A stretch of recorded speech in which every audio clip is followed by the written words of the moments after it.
So for the first reading, Communicating with Arabs, chapter 10, I found it really interesting that there's a huge literacy problem with learning standard Arabic because it's so difficult. And I think they said in the reading, even if you've had like 5 or 6 years of studying standard Arabic, you're still like rendered illiterate. And it's also interesting that they haven't really found a solution around this because taking either route of making the language easier or simplifying it would cause a loss of the whole language. And it is the single thing that unites all Arabs, no matter what country they are from. And they also noted that Westerners do not value the art of prose and poetry and like eloquence in the way that Arabs do with their language. And I'm also someone who does not like loud animated speech. So this is definitely a culture shock for me coming here and something getting used to, and it is something that I feel like I would not really fit in with the culture because I tend to be more soft-spoken, and it kind of freaks me out when people talk really loudly. But it doesn't mean that they're angry or anything. It's just how they communicate with each other, and it's just something that takes some getting used to for me. From the second reading, the proxemics to the Arab world, once again, it kind of noted how I feel like there's a lot of things that or like behaviors that I partake in that might be viewed as rude in Arab culture, because I tend to be overly cautious about like personal space in public areas, and once again, like soft-spoken and kind of not liking loud speech, or I don't personally like being very loud, especially in public spaces. I think it's like rude to other people, especially strangers that I don't know.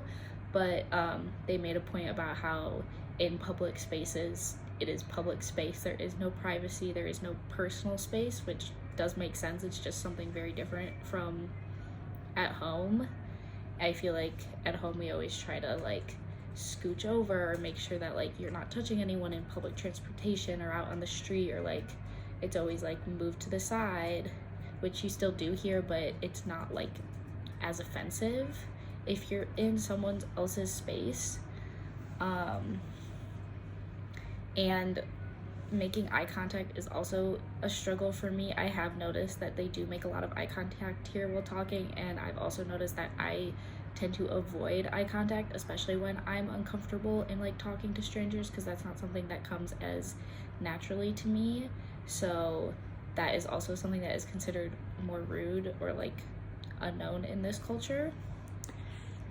And from the social formalities and etiquette reading, I found it very interesting that privacy within a home is not valued, but privacy from the outside is very valued.